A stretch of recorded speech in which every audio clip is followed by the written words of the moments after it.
17 देखिए, दो व्यक्ति ए और बी एक पासे को बारी बारी से उछालते हैं जब तक कि उनमें से कोई एक 3 प्राप्त कर खेल नहीं जीत जाता है।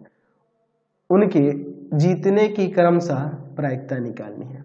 अच्छा, इनके जीतने की प्रायिकता हमें यहाँ पर ज्ञात करनी है। तो मान लीजिए हमें ए, मान लेते हैं कि ए जो है जीत जाता है ना जी, ए जीत जाता है, उसकी प्रायिकता निकाल लेते हैं और फिर हम लोग बी के जीतने की प्रायिकता की बात करेंगे। ठीक है, चलिए, तो अगर मान लीजिए, अगर हम लोग यहाँ लिखते हैं कि एक पासे को एक बार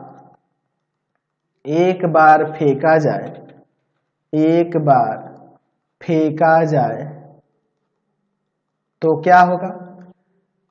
3 प्राप्त होने की प्रायिकता क्या होगी?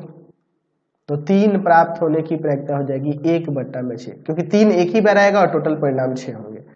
और 3 प्राप्त नहीं होने की, 3 प्राप्त नहीं होना, इसकी प्रायिकता क्या हो जाएगी? तो क्या हो जाएगी? 5/6, क्योंकि 3 को छोड़ के बाकी कोई भी पांचों में से अंक आ सकते हैं, तो 5/6 इसकी प्रायिकता। अच्छा, क्लियर हो गया? अच्छा, इसके बाद अब हम लोग आगे यहाँ पर देखते हैं। मान लेते हैं कि यहाँ पर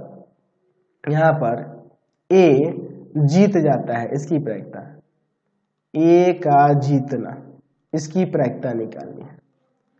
तो ए के जीतने की प्रायिकता निकालनी है। अब मान लो बारी बारी से उछाला जाता है, तो मान लो पहली बार ए फेंक रहा है और उसे 3 प्राप्त हो रहा है, तो इसकी प्रायिकता 1/6 हो जाएगी।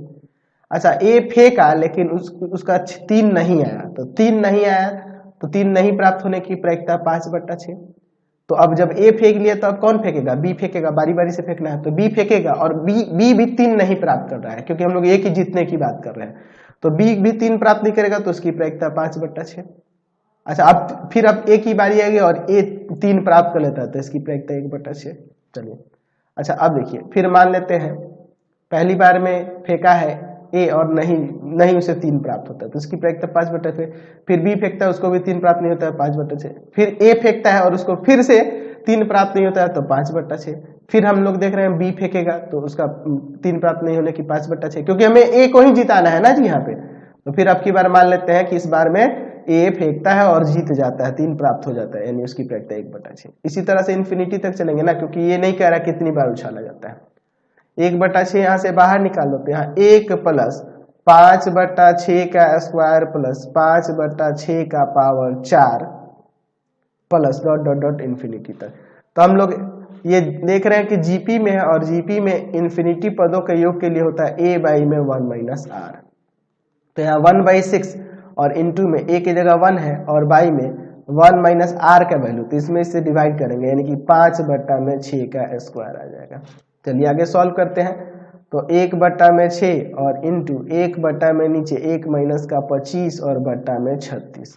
चलिए नीचे एलसीएम ले लेंगे। 1/6 इंटू में 1 में नीचे 36 एलसीएम होगा, 36 माइनस का 25, यानी कि हो जाएगा 1/6 गुना में ऊपर चला जाएगा 36 और नीचे ये घटा देंगे तो 11, 6 के 36, 6/11 ए के जीतने की प्रायिकता हो जाएगी।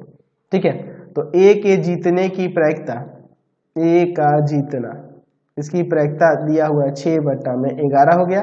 और अगर हम लोग बी के जीतना, बी जीत जाता है, इसका प्रायिकता निकालें तो 1 में से 6/11 घटा देंगे, 5/11 आ जाएगा। समझ गए? क्वेश्चन में